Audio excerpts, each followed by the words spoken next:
시편의 땅 유다 광야 시작하도록 하겠습니다. 유다 광야는 이스라엘을 딱 가면은 제일 특별한 게 광야예요. 우리하고 틀린 게 특별히 우리나라는 광야가 없잖아요. 광야라고 생각하는 개념이 좀 틀려요. 그냥 우리는 광야나 뭐 하면 사막 자꾸만 생각을 하는데 이 유다 광야는 산이에요. 산. 그 산도 굉장히 가파른 산맥이 있는 반면에 또 고원지대도 있고 하면서 우리하고 다른 지형을 갖고 있는 것이 이 유다 광야, 또 크고 두려운 광야, 이런 광야들입니다. 우리 지도 보면 알듯이 여매하고 유다 산지 사이에 위치하고 있는 동쪽으로 된 이렇게 경사지죠, 경사지. 경사지. 그것이 유다 광야라고 부르고 있고요. 한 1200m 정도의 고도가 있는데 3에서 5단계 경사로 이루어지고 있어요. 그 중에서 제일 가파른 경사는 염에 있는데 여기 그림에 보이죠? 이렇게 이 부분, 진한 부분 있죠? 진한 부분. 이곳은 한 400m 정도가 돼요. 400m. 그랜드 캐년 영화에서나 뭐 많이 보셨죠? 그 높은 산맥처럼 여기가 높은 지역이에요. 그래서 과거에 제가 예루살렘에서 한번 여리고로 걸어가 본 적이 있어요. 한 8시간 정도 걸리는데 그때 걸어고 나서 이제 우리가 한번 또 베들레헴에서 엔게디까지 한번 걸어보자 해갖고 시도를 했다가 저는 못 갔어요. 왜냐면 제 둘째 아이를 출산을 아내가 해갖고 출산했을 때 그냥 멋모르고 갔다 온 다음에 욕을 한다 먹어갖고 돌보지도 이 산후 조리도 안 하고 어디를 이렇게 하루 종일 갔다 온다고 해갖고 욕을 먹어갖고 가고 그게 굴뚝같이 가고 싶었는데 가지 못하고 다른 사람들이 이제 합세를 해서 갔다 왔는데 근데 그 사람들이 떠났는데 저녁 한 7시, 8시 정도에 전화가 온 거예요. 안 돌아온다고 지금. 전화 연락도 안 된다고. 그때는 핸드폰이 없었을 때니까 더욱더 연락이 안 돼가 큰일 났다고 이렇게 물어보는데 근데 한 1시간 정도 후에 연락이 한 명 왔대요. 어디서 연락이 왔냐면 아랄에서 연락이 아라서 중간에서 길을 잃어갖고 요 가파른 골짜기 이 계곡에서 내려갈 길을 못 찾은 거예요. 그 앞에까지 갔는데 밑에가 바로 마을이 있는데 내려갈 수 있는 길을 못 찾은 거예요.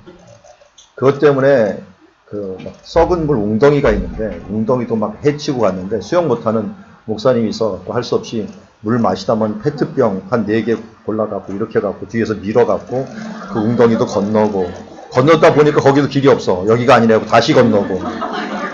그리고 이제 물이 다 떨어졌으니까 할 수 없이 그 이끼들 막 떠 있는 물 그것도 1.5리터 받아갖고 혹시나 모를까 했는데 이거 꿀꿀꿀 다 마셔갖고 칼날 수도 있는데 워낙 목이 마르니까 이걸 다 마신 거예요. 다 마시고서 버티고 있는데 마침 이 그 광야 투어라는 집차를 만난 거예요. 집차를 만나갖고 제가 아니고요. 우리 다른 분들이 만나갖고 그때 겨우 구원을 받아갖고 그 사람들은 아랍 가는 사람들이었대요. 근데 여기서 연락이 그냥 잠시 오고서 차를 어떻게 히치하이크를 해갖고 엔게디로 온다 그래갖고 제가 차를 타고서 엔게디 근처에 가갖고 히치하이크를 해갖고 사람들 데리고서 온 적이 있어요. 그 중에 한 명이 권성달 교수님이고 그때 그 중에 한 명이에요. 그 1.5리터를 다 마신 사람이 그분입니다. 근데 탈이 안 났대요. 워낙 목이 말라갖고 이렇게 좀 요 밑에 있는 지형이 굉장히 가파려요. 나중에 가보니까 너무 급한 나머지 길을 못 찾은 거예요. 갔던 그곳에 있대요, 길이. 근데 그 묘하게 돼 있는 그 길을 못 찾아갖고 계속 헤매다가 이거 잘못하면 여기 밤새면 죽습니다. 하이에나라든지 이런 들짐승들이 많아요. 아무것도 없는 것 같은데 많아갖고 굉장히 위험합니다. 그래서 거기서 밤을 새려면 모닥불하고 권총하고 다 들고 가야 돼요. 그냥 가면 안 돼요. 저도 여기 마사다임에서 한번 잠을 잤는데 들짐승이 와갖고 뭐가 느낌이 이상하더라고요. 한 10대 명이 잤는데 침낭을 하고서 광야니까 그렇게 춥지 않으니까 그냥 신랑만 있으면 되거든요. 잤는데 뭐가 이상해갖고 이 후레쉬를 탁 켰더니 훌쩍 도망가더라고요. 이 들짐승들이 옆에서 어슬렁어슬렁 거려요. 뭐 먹을 게 있나 하면서 그러기 때문에 굉장히 위험한 지역입니다. 유다산지가, 유다 광야가 아무것도 없는 것 같지만 여기서 양떼를 하나 잃어버리거나 그러면 그날 밤으로 그냥 갑니다. 그날 밤으로. 그만큼 유다 광야에서 주로 양을 치는데 이 양을 칠 때 목자가 없을 때 그만큼 위험한 장소이기도 합니다. 여기에 있는 도시들은 주로 이제 물이 있거나 아니면 요새이거나 한데요. 엔게디는 이름 자체로 엔이라는 말이 이 샘이라는 뜻이잖아요. 이 게디가 염소, 들염소라는 뜻이고, 들염소의 샘이라는 뜻이고, 여기서 물이 나와요. 그래서 물이 나오기 때문에 여기 한 마을이 있고요. 마사다는 여기 조그만 모압 쪽으로 넘어가는, 이것이 여름이면 열려요. 마른 땅이 됩니다. 그래서 교통의 요지가 됩니다. 그래서 마사다는 요새라는 뜻을 갖고 있어요. 요새. 우리 지난번에 보았듯이 다윗이 이곳을 넘어갔죠. 넘어갔다가 모압 미스베에 갔다가 다시 돌아오는 이런 것이 마사다가 있게 됩니다. 그 외에도 염성이라고 하는 곳, 지금은 우리가 뭐라고 부르냐면 염성을 쿰란이라고 부릅니다.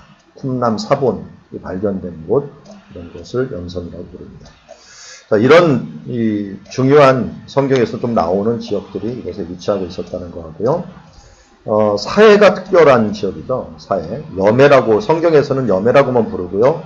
동해라고도 불러요. 하지만 현대 사람들이 사해라고 불렀는데 헬라 사람들이 들어와 갖고 이것을 보면서 물고기가 하나도 없다. 그래서 죽은 바다라고 얘기를 했지만 이스라엘 사람들은 굉장히 중요한 장소였습니다. 왜냐하면 여기가 소금을 공급받을 수 있는 유일한 길이었어요. 이스라엘 사람들이 소금 하면은 이 여매에서 다 캐갖고 와갖고 그렇기 때문에 예수님 시대 때 맛을 잃은 소금이라는 게 있잖아요. 소금이 맛을 잃을 수는 없어요. 그런데 염의 소금은 불순물이 많이 포함되어 있다 보니까 녹여서 써요. 그래서 녹인 물을 쓰는 거지 소금을 바로 쓰면 배탈이 나요. 그 속에 다른 불순물들이 많기 때문에. 그러니까 다 녹이고 나면 덩어리가 나왔는데 옛날 소금 덩어리하고 똑같은 모양이에요. 그런데 그것은 불순물이에요. 이걸 갖다 우리는 맛을 잃은 소금이라고 표현을 합니다. 그래서 이것은 소금이 아니라 불순물이 있는 소금 모양을 가진 것입니다. 그리고 바닷물의 염도가 일반적으로 뭐 3%에서 6%, 4%에서 6% 정도 하는데 여기는 거의 30% 정도가 돼요. 염도가. 그러면 무슨 용액이라 그러냐면 포화 용액이라고 합니다. 더 이상 녹이려고 해도 안 녹아지는. 그러면 어떻게 될까요? 이걸 밀어내요. 물건이 들어와도 밀어냅니다. 그래서 사람이 들어가도 사람을 밀어내기 때문에 사람이 뜨게 되죠. 그래서 독일에서 이곳에 치료를 하러 많이 와요. 피부병이 치료에는 굉장히 이곳이 좋대요. 그래서 소금기뿐만 아니라 다른 광합성 물질이 나트륨, 칼슘, 마그네슘, 브로마이드 이런 것들이 있어갖고 독일 같은 데는 햇빛이 별로 없다 보니까 피부병이 많아요. 근데 여기는 햇빛도 많고 물도 좋기 때문에 피부병을 치료하려고 한마디로 의료보험이 되는 곳이 바로 염해예요.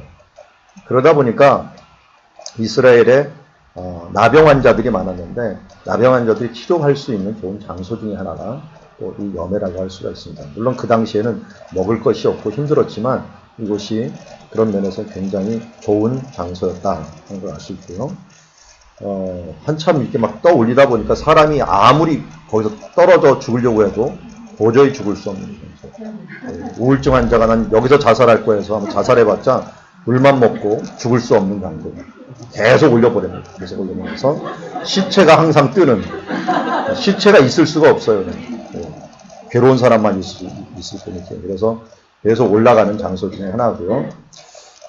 대신 이 물은 어디로 갈까요? 이 물은 바다보다 낮기 때문에 하늘로 올라갑니다. 하늘로 올라가서 증발하고 있다. 이렇게 볼 수 있고요. 우리가 지난번에 보았듯이 염곡이 있는 이곳에 소돔과 고모라가 있었고요. 그래서 소금 무역으로 소돔과 고모라가 큰 불을 창출해냈다. 이런 것을 알 수가 있습니다. 소돔과 고모라가 있었던 장소는 흔적은 남아있지만 어딘지는 확실히 모르고요. 다만 소알은 남아있어요. 소알은 누가 있었던 곳이에요? 롯이 도망갔던 것이죠. 롯이 도망가서 그 동굴에 있었던 그 롯의 동굴이 지금도 남아 있어요. 여기서 태어난 민족이 누굽니까? 모압과 암몬이죠. 자, 18편 지난번 다윗 이야기를 하면서 한번 이야기를 했습니다. 나의 힘이 되신 여호와여, 내가 주를 사랑합니다. 원래 시인은 내가 주를 사랑합니다. I love you부터 시작을 합니다. 우리나라 말 순수하고 히브리 말 순수하고 틀리죠? 내가 주님을 사랑합니다. 나의 힘이 되신 여호와여. 이렇게 표현을 하게 되는데요. 그러면서 여호와는 나의 반석, 요새, 그리고 피할 바위, 그리고 산성, 이런 것들은 지리적인 표현이에요. 지리적인 표현. 이게 바로 이곳을 이야기한다고. 여기 딱 봐도 사방이 다 골짜기로 되어 있죠. 산성이죠. 요새죠. 그리고 여기 딱 있으면은 반석이, 돌이 돌, 이 자체가 다 반석이죠. 그러니까 이런 것들을 보면서 여기서 안주를, 하나님이 이것처럼 나를 보여준다는 것. 그런데 참 다윗이 대단했던 것은 뭡니까? 어려울 때 하나님을 찾는 것은 본성처럼 찾아요. 그런데 편안할 때 찾는 사람들은 이건 신앙이에요. 평안할 때 하나님. 그런데 이 다윗은 요새에 있으면서 가장 안전하다고 생각하는 그 시기에 뭐라고 고백한 거예요? 하나님이 나의 요새시다. 하나님이 나의 산석이시며 나의 반석이시며 나의 구원이 되신다라고 하는 신앙 고백을 함으로 다른 어떤 왕들보다도 뛰어난 왕이 될 수가 있었던 것들은 어려움 속에서뿐만 아니라 평안할 때도 하나님을 찾을 수 있었다는 거예요. 이렇게 찾다 보니까 어떤 결과를 가져왔냐면 왕이 돼서도 하나님을 잊지 아니하고 언제든지 왕이 돼서도 하나님을 왕으로, 만왕의 왕으로 인정할 수 있는 그런 믿음을 가지고 있었다는 걸 알 수 있습니다. 그래서 그 사람의 신앙은 사실은 성공할 때 보면 알아요. 하나님께서 일을 잘 풀어줄 때 보면 그 사람이 그럼에도 불구하고 전적으로 하나님을 왕으로 인정하면서 살고 있는가, 주님으로 인정하며 살고 있는가 하는 부분들을 보면 됩니다. 아니 뭐 다른 사람 볼 거 없이 나를 보면 알아요. 각자 자신을 보면 어려울 때는 열심히 대부분 기도하는데 평안하고 하나님이 막 풀어주실 때 과연 나는 하나님께 영광을 돌리고 모든 것이 하나님의 것이라고 하는 걸 인정하며 살고 있는가. 어제도 수요예배 때 그 목사님이 사무엘하 8장 말씀을 했는데, 이 8장에는, 사무엘하 8장은 다윗이 모든 것을 승리하는 것만 쫙 기록되어 있어요. 동서남북 모든 하나님께서 이기게 하셨더라. 근데 그 이기게 하셨다라고 하는 말이 앞에 한번 나오고 뒤에 한번 나와요. 근데 가운데 뭐가 나오냐면 다윗이 이 모든 것을 하나님께 드렸더라. 이겨서 얻은 금방패 또 은, 그 동으로 된 그릇 모든 것들을 이기게 하셨더라 나오는데 중간에 다윗은 그것도 이것도 그리고 이 모든 것들을 하나님께 드렸더라 라는 말로 이 가운데서 초점을 맞추고 있는 것을 보게 됩니다. 이게 하나님과의 참 하모니예요. 하나님은 축복해 주시고 또 다윗은 하나님께 온전히 올려드리고, 이거 원래 하나님의 것입니다. 아니야, 너 가져. 이거 하나님의 것입니다. 하면서 서로를 세워주려고 하는 모습. 다윗이 그랬잖아요. 하나님의 성전을 세우려고 했더니 하나님이 너 성전을 세우느냐? 내가 내 집을 세워주겠다. 영원한 집을 세워주겠다.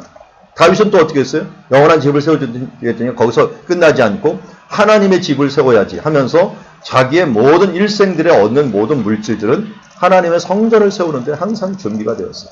그래서 역대상 28장, 29장이면 다윗의 기도가 나오는데 그때 뭐라고 하냐면 모든 것이 주께로 왔사오니 이제 주께로 드리나이다. 또 말합니다.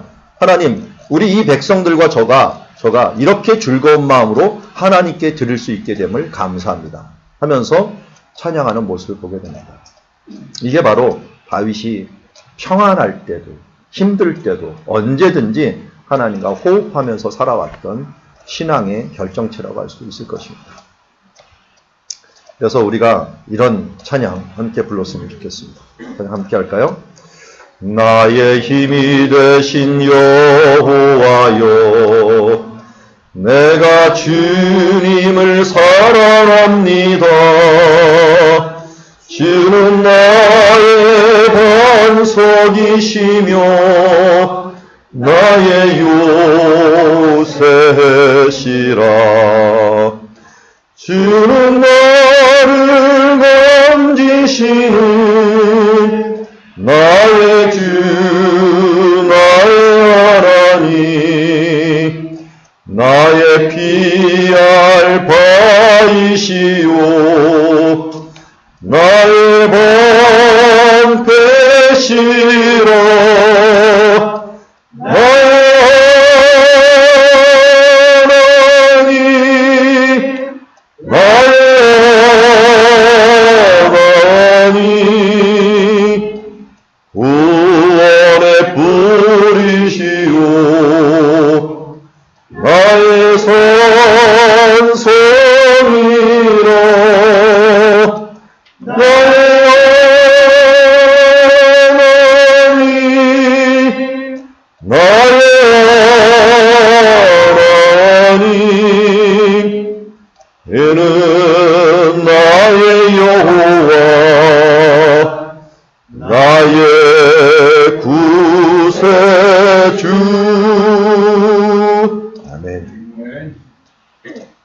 어떤 사람은 또 평안할 때는 하나님을 찾고 어려울 때는 또 못 찾는 사람이 있어요. 사람마다 기질이 틀린데 둘 다 잘해야 됩니다. 둘 다. 어느 때든지 하나님은 나의 힘이십니다. 그래서 바라볼 줄 알아야 될 줄 압니다. 이 다윗의 참 신앙 고백의 승화는 결국 사랑이라는 것으로 승화가 된 것 같아요. 다른 사람들은 충성, 순종, 두려움, 경외 이런 말로 표현되었는데 다윗의 이 승화는 사랑이라는 말로 표현이 됩니다. 이 경외를 넘어서 그 하나님의 이 성품을 알아가면서 사랑이라는 말로 고백이 되어 나가는 것을 보게 됩니다. 자, 시편 23편은 시편을 광야에서 지어진 시라고 볼 수 있는 것 중에 아주 결정체라고 할 수가 있을 것입니다. 우리 같이 한번 읽어볼까요? 유명한 말씀이니까 시작. 여호와는 나의 목자시니 내게 부족함이 없으리로다.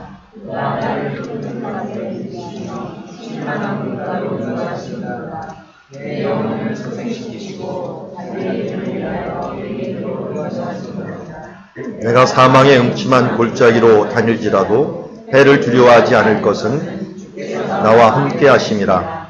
주의 지팡이와 막대기가 나를 안위하시나이다. 주께서 내 원수의 목전에서 내게 상을 차려주시고 기름을 내 머리에 부으셨으니 내 잔이 넘치나이다. 내 평생의 선하심과 인자하심이 반드시 나를 따르리니 내가 여호와의 집에 영원히 살리로다. 아멘. 23편은 광야에서 지은 시입니다. 광야에서 풀을 뜯고 물을 먹는 또 길을 가는 양을 생각을 해보시면 됩니다. 23편의 핵심은 여호와는 나의 목자시다라고 하는 선언입니다. 목자를 경험했던 다윗은 이 목자가 광야에서 양과 어떤 관계를 가지고 있었는지를 너무나도 잘 아는 사람이었어요. 자, 23편에 있었던 지리적인 배경을 보면 요단강 동편 이 지역으로 가기 전에 내리막길, 이 내리막길 유다 광야인데요. 이것은 동쪽에서 불어오는 바람 때문에 항상 광야가 됩니다. 그렇지만 서쪽에서 불어오는 비 때문에 가끔 위쪽은 요 위쪽 이 부분이죠. 이 부분은 풀이 납니다. 나무는 자라다가 동쪽에서 오는 바람 때문에 죽어요. 그렇지만 매년 풀은 났다가 없어지고 풀은 났다가 없어지는 지역이죠. 그래서 이런 식으로 된다는 걸 말씀을 드렸어요. 이게 여름이고 겨울입니다. 오락오락 계속 왔다 갔다 하는 그런 상황이고 이런 곳에서 양을 치고 또 염소를 칩니다. 자, 여기에 뭐 먹을 것이 있어 보입니까? 네, 저기가 예루살렘이에요. 예루살렘인데 이런 데서 양을 떼를 어떻게 치는가 해서 이 외국 그 순례객 중에 17세기인가 18세기에요. 여기를 왔다 갔다 오면서 성지에 있는 양은 돌을 먹고 살더라. 이렇게 적어놨어요. 보니까 돌밖에 안 보이거든요. 어떻게 돌을 먹고 살까 하는데 지금 목자는 여기 있어요. 목자는 여기 있고 이렇게 흩어져서 양은 안 가요. 이게 뭐냐면 염소들이에요. 염소들은 이 줄을 안 서요. 줄을 안 서고 옆으로 그냥 다 흩어져 갖고 지네끼리 그냥 그냥 눈치만 보고서 가게 됩니다. 그리고 또 양들은 머리를 팍 숙이고 가는데 염소는 머리를 빳빳이 들고서 가요. 그래서 가는 걸 보면 알아요. 뭉쳐있는 것들. 그렇지만 염소나 양이나 똑같이 먹을 수 있는 것이기 때문에 반추동물이기 때문에 이런 데서 먹고 사는데, 자, 이게 이제 여름이 돼갖고 풀이 바싹 말랐을 때 풍경이에요. 그런데 문제는 양은 생명이에요. 그래서 돌 색깔과 풀 색깔을 구분을 못해요, 멀리서. 여러분들 구분 못하잖아. 색깔을 구분해도 모른다고요. 그러니까 이걸 알 수 있는 건 목자밖에 없어요. 목자가 어디에 풀이 났다는 걸 알아요. 미리 기억을 해두고 그것으로 인도를 해주는 거예요. 양이 이렇게 움직이는 거예요. 그래서 양 모양이 틀리죠. 일단 팍 숙입니다. 머리가 숙이고 줄을 씁니다. 줄을 서갖고 저렇게 쫙 따라가요. 앞에 있는 발만 쳐다보고 가고요. 앞에 있는 이 양이 길잡이 양이에요. 여기 목에다가 그 방울을 달아요. 종을 달아갖고 딸랑딸랑하면, 양은 제일 뛰어난 기능이 귀에 귀. 쉐마 이스라엘 할 때 얘기했죠. 그래서 귀가 뛰어나기 때문에 이 소리를 듣고도 같이 가는 거예요. 같이 가는 거예요. 그리고 이 앞에 우리 보이세요? 이런 게 양우리예요. 양우리는 광야에서 그냥 잘 때는 이런 곳을 이렇게 만들어요. 우리를. 그리고 담을 이렇게 쌌습니다. 동굴에다가 담을 쌓고 이 위에다가 이제 가시덤불들 쭉 올려요. 그래서 다른 들짐승들이 못 넘어오게 만들게 양의 우리입니다. 그리고 이 양을 칠 때 반드시 필요한 게 개입니다. 개. 양치기 개가 꼭 필요해요. 이게 무슨 역할을 하냐 보면, 양이 옆으로 지금 이동을 해요. 양은 위아래로 못 가요. 항상 옆으로 가요. 그래서 이 유다 광야에 보면 옆으로 된 길이 다 많이 나와요. 많이 나갖고 옆으로 이동을 합니다. 그런데 여기 보면 개가 한 마리 있죠. 이 개가 옆에서 딱 지키는 거예요. 넘어가지 못하도록. 여기 이놈들 있죠. 염소들. 여기 염소들이에요. 길을 안 해요. 또는 염소나 양이나 옆으로 가면은 개가 지켜요. 딱 지켜갖고 못 가게 만들어주는 거예요. 그리고 지져버리든지 해갖고 옆으로 몰아주는 것들. 근데 개가 못하는 지점이 있어요. 이쪽은 개가 또 못 가요. 그러면 목자가 또 앞에 가다가, 찍었는지 모르겠네. 목자가 돌을 던져갖고 이쪽을 몰아요. 다윗이 돌을 잘 던지는 이유가 바로 그거였어요. 목동이었기 때문에 돌을 정확히 던져갖고 이걸 안쪽으로 몰아줘야 돼요. 전 그걸 많이 봤어요. 광야에 있다 보면은 쭉 다니다 보면 그런 걸 많이 봐요. 정확히 던져요. 정확히 던져요. 잘못 던지면 어떻게 돼요? 양 잡아요. 네. 목자가 잘못하면은 양 잡는 수가 많죠. 네. 목사도 마찬가지인데 잘못하다가는 이 양 잡아요. 꼴통을 때리거나 그러면은 큰일 납니다. 그래서 이 두 가지를 같이 해야 돼요. 양치기 개와 또 자기가 돌 던져갖고 이걸 같이 몰아갖고 한 군데로 갈 수 있도록 하는 게 목자의 역할이에요. 그래서 저도 제가 아버님이 양천이라고 이름을 호를 줬어요. 그래서 양의 샘이라고 줘갖고 저도 이름을 호를 하나 줘야겠다 해서 저는 양견이를 줘버렸습니다. 양치기 개가 되겠다. 네. 선한 목자는 예수님이면 족하고 나는 선한 목자는 될 수 없고 선한 목자가 시키는 대로 옆에서 지져줘야겠다 해갖고 인도하고 하나님 예수님께로만 인도하는 그런 역할을 했으면 좋겠다 해서 양전이라고 했습니다. 그래서 제가 교회에서 자주 그러면 나는 개입니다 이렇게 얘기를 하는데, 이 개가 때로는 이렇게 보세요. 외롭죠? 개 보면 그냥 따로 떨어져 살아야 돼요. 왜냐면 너무 친해도 안 돼요. 맘먹으면은 통제가 안 돼요. 그 아는 사이에 좀 나갑시다 이러면 나가면 안 된다고요. 그렇다고 너무 무서우면 도망가요, 또 다. 그래서 박선영 목사님 옛날에 촛불과 같다 그래요. 촛불은 멀어지면 어둡고 가까우면 뜨겁고, 그래서 일정 거리를 유지하면서 항상 살아가야 되는 좀 외로운 존재다라고 하는 것을 얘기하는데, 근데 제가 이 양이 어떻게 외로움을 해소하는지를 봤어요. 봤더니 이 양떼가 다 모이면 개들도 같이 모이더라고요. 개들의 모임이 있더라고요. 개들도 양이 이제 다 모여갖고 쉬면은 개들도 함께 모여갖고 거기서 자기네끼리 모여서 쉬어요. 이게 목회자 모임입니다. 이게 시찰에 이 노회 괜히 모이는 줄 아세요? 애들이 외로워서 그래요. 외로워서. 성도들하고 다 터놓고 얘기할 수가 없잖아요. 개 문제는 개만이 안다고 애들의 모임이다 이렇게 생각을 하면 좋겠습니다. 그래서 교회에서 목사님도 어디 갈 때 위로를 해주십시오. 개들의 모임에 가셔서 위로를 받으십시오라고. 양떼는 양떼들끼리 모여갖고 지금 먹거나 쉬고 합니다. 자, 이 염소와 양의 비유를 한번 얘기를 말씀드린 것 같은데, 여기가 이런 그늘이 있으면 양이 이렇게 막 들어와요. 들어오는데 안 들어오는 놈이 있어요. 여기 보이죠? 요놈 머리 들고 있죠? 네, 염소들이에요. 염소들은 안 들어와요. 안 들어올 뿐만 아니라 이 그늘에 양들이 꾸역꾸역 모이면 이 염소는 화가 나는 모양이에요. 너무 모있다 싶으면 염소가 박아버려요. 그래서 흩어버려요. 근데 이걸 안 흩어버리면 어떻게 하면 양이 짜부돼서 죽어요. 얘네들이 감각이 흐려갖고 말도 못하고 그냥 꾸역꾸역 모여들어가고 거기서 짜부가 돼갖고, 그래서 어린 새끼들을 안 데리고 다니는 이유가 그거예요. 이렇게 물리면 새끼가 이 안에 짜부가 돼갖고 질식해서 죽는 거예요. 그만큼 미련해요. 교회가 꼭 그래요. 끼리끼리 모이는데 어느 정도끼리 모이냐? 이게 병들 정도까지 모여요. 그룹을 계속 모여요. 그러면 어떻게 하냐? 하나님이 염소를 보내줘요. 꼭 꼴통짓 하는 사람들이 있어요. 가갖고 한번 확 박아버려갖고, 우리가 이렇게 살면 안 되지. 네. 교회에서 또 이런 사명을 다해야지. 근데 이 염소가 다 나쁜 건 아니에요. 염소 역할을 초대교회 아주 기묘하게 했던 사람이 사울이라는 청년이에요. 이 사울이라는 청년이 스데반을 치면서 교회를 확 흩어버렸어요. 왜? 예루살렘에서 유다, 그 다음에 사마리아 땅끝까지 복음을 전하려는데 이 양들이 꾸역꾸역 예루살렘만 모이는 거예요.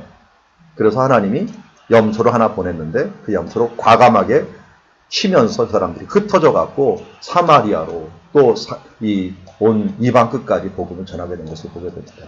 그래서 그럼 누가 자기를 박을 때 너무 미워하지 마십시오. 자기를 돌아보셔야 돼요. 하나님이 또 내가 너무 현실에 안주하고 있는 것 아닌가 하는 것을 돌아보셔야지, 그 사람을 미워했고 저런 염소 같은 놈 이렇게 하시면은 나를 못 돌아보는 거예요.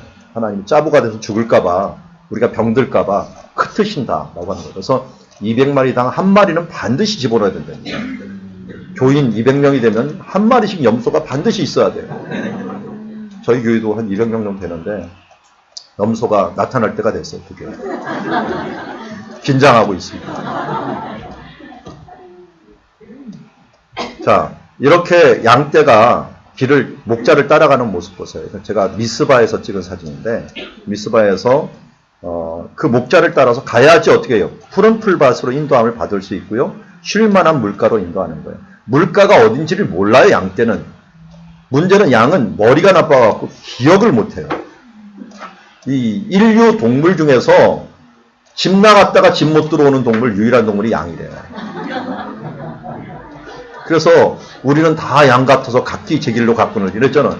각기 제 길로 가면 뭐가 잘못이요? 각기 제 길로 가면 되지. 근데 못 돌아오니까 문제는 거야. 못 돌아오니까.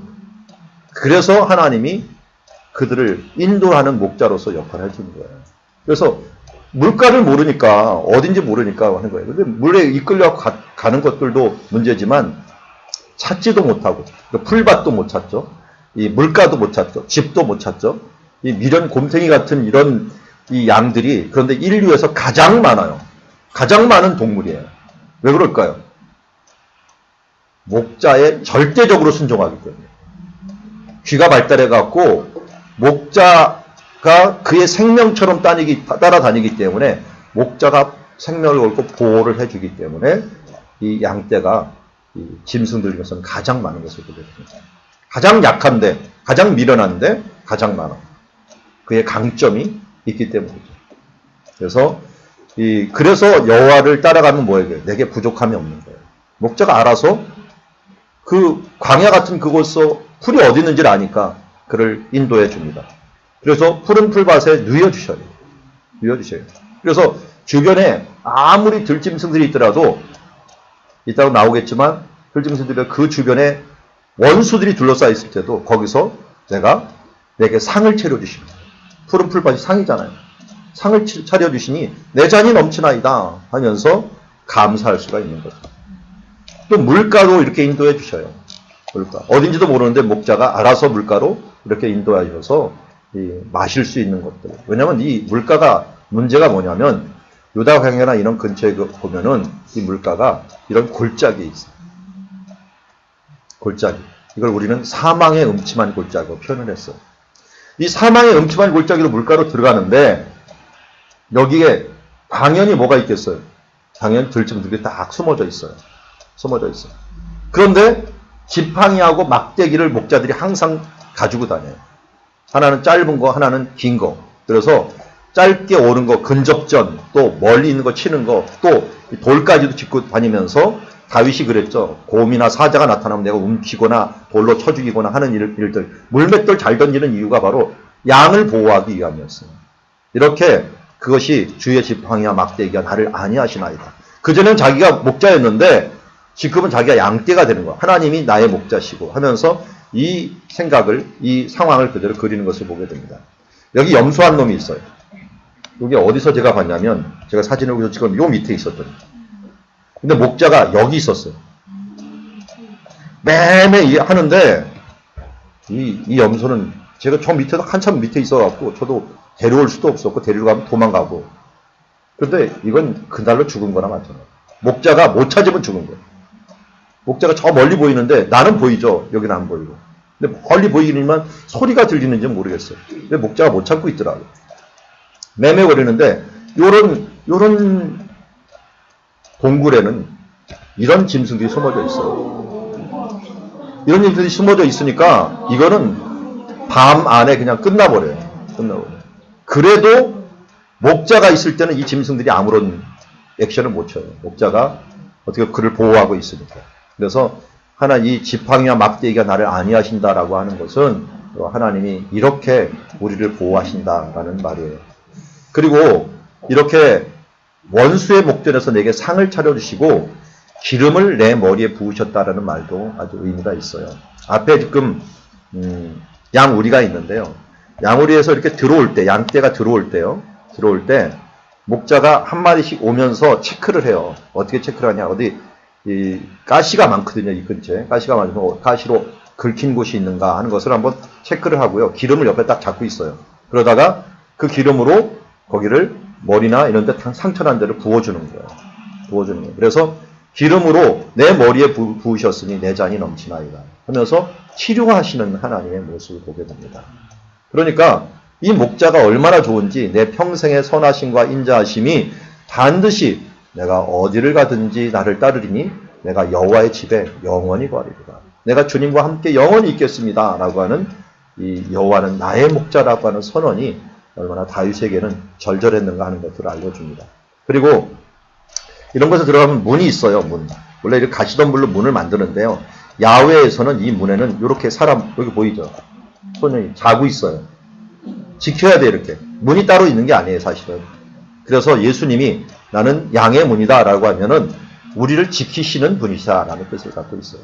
거기서 밤새도록 지키시면서 또 오갈 때 그들을 체크하고 지켜주시는 분. 그래서 나는 양의 문이라는 것은 우리를 지키시는 자, 밤에도 우리를 지키시고 함께 하시는 자라고 표현할 수가 있습니다. 자, 이런 의미들을 알면서 시편 23편을 보면은 조금 더 마음에 와닿을 줄 압니다. 또 시편 42편 같은 경우는 엔게디에서 아마 이런 모습을 볼 수 있어요. 하나님이여 사슴이 시냇물을 찾기에 갈급함 같이 내 영혼이 주를 찾기에 갈급하나이다.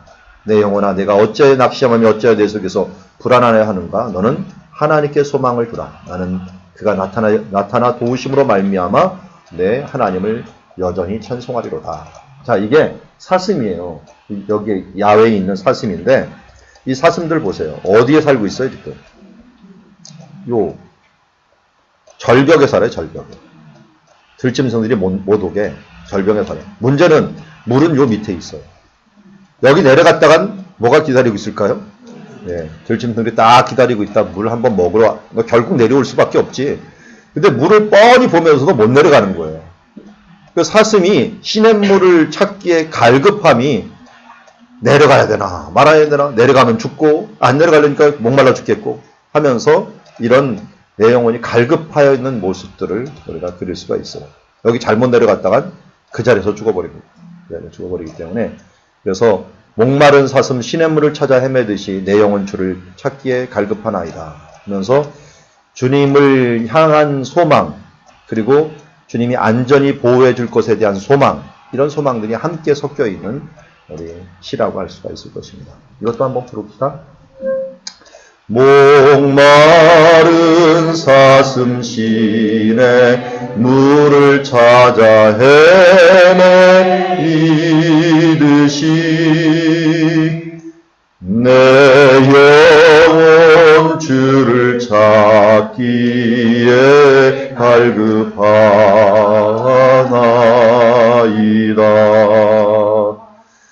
주님만이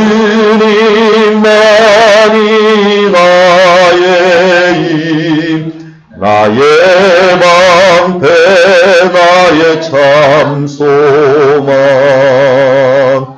나의 몸 정성 다 바쳐서 주님 경배합니다. 아멘. 자, 우리 하박국서 얘기도 한번 한 것 같은데요. 하박국서에도 이 사슴의 아주 최고의 강점은 절벽에서 살기도 하지만요, 절벽을 뛰어다니는 아주 큰 능력이 있어요. 이 돌을 어떻게 그렇게 안전하게 보는지. 그래서 하박국이 하나님이 나의 힘이 되셔갖고 나의 발을 사슴과 같이 하사 나로 나의 높은 곳에 다니게 하옵소서 하면서 이 안전하게, 가장 위험한 곳에서도 안전하게 하나님 나에게 힘을 주사 지혜를 주사 이것을 다니게 하옵소서 노래한 것을 보게 됩니다. 자, 그리고 이건 우리 기후 얘기할 때 얘기했는데요. 광야가 사막같이 피어오르는 것들, 그리고 이런 곳을 향하여 사막에 샘이 넘쳐오리라 찬양한 것처럼 이 양이 이런 곳에서 함께 뛰고, 그리고 여기서 가장 큰 적은 뭐예요? 아까 표범이라든지 이런 들짐승들이죠. 그런 짐승들, 그리고 뱀도 있어요. 이런들과 함께 뛰어노는 사자들과 함께 뛰어노는 그런 나라가 올 것이다 라고 우리가 찬양을 부른 것이 바로 이런 노래죠. 그래서 독사굴에 사자들이 어린 양같이 놀고 어린이도 함께 뒹구는, 그리고 독사굴에 어린이가 손 놓고 장난쳐도 물지 않는 참 사랑과 기쁨의 나라가 이제 속히 오리라 하는 것이 유다 광야의 기후와 그런 모양을 노래하는 것입니다. 오늘 우리가 집중적으로 배워야 될 노래 중에 하나가 시편 133편이에요. 이 133편은 나중에도 한번 보겠지만 굉장히 의미 있는 노래이기 때문에 여러분들이 외웠으면 좋겠어요. 책에도 나오나요? 맨 뒤편에 뭐 나오나요? 안 나오나요? 안 나오나요? 네. 가사를 한번 나중에 써 놓으시고 외우셨으면 좋을 것 같아요. 1절만 노래로 되어 있는데요. 여기 보면 히네 마토브 우마나임이라고 되어 있어요. 133편에 히네는 봐라, 이게 히네예요. 히네. 주목, 이렇게 히네. 마라고 하는 것은 이렇게 무엇이에요? 토, 굿. 이스라엘 말에는 이즈라는 비동사가 없어요. 그냥 알아서 얘기합니다. 마토 그러면 무엇이 좋으냐. 우가 그리고예요. 대도 되고 우도 되는데 나임, 무엇이 나임, 이 아름다우냐. 이렇게 얘기합니다. 무엇이 선하고 무엇이 아름다우냐. 여기 보면은 그런 의미가 잘 안 나오죠. 이 두 번째 줄이 앞으로 나와야 되는 거예요. 보라, 무엇이 선하고 무엇이 아름다우냐, 이렇게 먼저 물어보면서 시작을 하는 거예요. 이스라엘의 말의 특징에 많은 게 물어봐요. 그럴 때 뭐라고 되냐면 이 쉐벳이라고 하는 건 이렇게 앉아 있는 거, 거하는 거. 쉐벳, 아힘이라고 하는 건 형제들입니다. 형제를 아흐라고 불러요. 누가 그 아랍 신부가 알려주던데, 왜 형제가 아흔자 아니냐고. 누가 옆에서 이렇게 꽃이 보면 그러죠. 이게 형제가 됩니다. 형제여 도와주소서, 이렇게 형제 도와달라고 이 사람들이 아흐가 바로 이 형제가 되었고요. 이게 복수가 되면 아힘이 됩니다. 아힘. 임이 붙으면 형제. 쉐벳, 아힘, 감이 또한 야하드가 함께. 야하드. 야하드 공동체라고 라는 말을 쓰는데 이것은 함께하는 공동체다. 이렇게 얘기를 해요. 야하드. 그래서 히넴, 바, 마, 토부 뭐가 좋고 그리고 마, 나임 뭐가 아름다우냐? 쉐벳 머무는 것, 함께하는 것, 아힘 형제들이 감 이렇게 함께 머무는 것이 아름다운 것이 아닌가. 이렇게 성도들이 함께하는 것이 이 세상에서 가장 선하고 아름다운 것이 아니냐. 그래서 예수님께서 만들어 놓으신 가장 귀한 유산이 뭐예요? 공동체예요. 교회라고 하는 공동체. 이 공동체가 가장 아름답고 가장 선한 것으로 예수님의 마지막 유산이에요. 교회는 어떤 것보다 귀한 하나님의 유산이에요. 교회를 떠난다고 하는 것은 이 아름다움과 선함을 벗어버린다는 거예요. 그래서 이걸 뭐래요? 성전에 올라가는 노래라고 들어요. 성전에 이렇게 형제들과 함께 막 올라갑니다. 올라가는 그 중에 머리에 있는 보배로운 기름이 수염, 곧 아론의 수염이 흘러서 그 옷깃에 내린 것 같다. 갑자기 아론 얘기를 하고요. 헐몬의 이슬이 시온에 내린 것 같다. 라는 표현을 해요. 근데 이게 나중에 예수님이 헐몬산에서 변화되십니다. 변화산이에요. 헐몬. 거기서 예수님의 죽으심을 모세와 엘리야와 얘기를 한 다음에 거기서부터 이제 어디로 오느냐? 예루살렘으로 와요. 예루살렘 산을 두 가지 이름으로 불러요. 산을. 어떨 때는 시온산이라고 부르고요. 성을 시온산이라고 부르고 그 다음에 옆에 오늘 시험에 나왔죠. 무슨 산이라고 불러요? 모리아산이라고 불러요. 모리아산. 근데 이 모리아산, 시온산 똑같은 산을 후에는 의미해요. 그런데 이 이슬이 하나님의 이슬이 헐몬에서 내리고 시온에서 내리고 근데 그게 뭐냐면 기름으로 표현돼요. 시험에 다 나온 말이네. 기름 부음. 기름 부음자녀라. 기름 부는 건데 예수님을 메시아로 만드는 사건이에요. 그래서 예수님이 변화산에서 하나님께 영광스럽게 된 다음에 예루살렘에 이르자마자 마리아가 기름을 부어요. 향유 옥합을 붓는 사건하고 연결이 되면서 예수님의 죽으심의 그 길이 뭐예요? 아름답고요. 거기서 복을 명하셨는데 영생이로다. 예수님의 별세의 길, 죽음의 길이 바로 그것이 아름다운 영생의 길이다 표현하는 것이 시편 133편이에요. 나중에 더 얘기를 하겠고요. 그렇지만 이것의 1절이 노래가 돼갖고 우리에게 내려옵니다. 히네마, 토부마, 나임, 쉐베다, 힘감, 야핫. 힌네마, 토부마, 나임, 쉐베다, 힘감, 야핫. 힌네마, 토부마, 나임, 쉐베다, 힘감, 야핫. 이렇게 시작하는 건데 이따 한번 들려드리도록 하겠습니다. 자, 그래서 형제들이 함께 묵상하고 함께 노래하는 것들을 우리가 볼 수가 있고요. 자, 이렇게 연결이 됐나?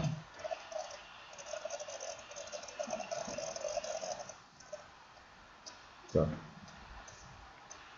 연결이 안 된 것 같아요. 이제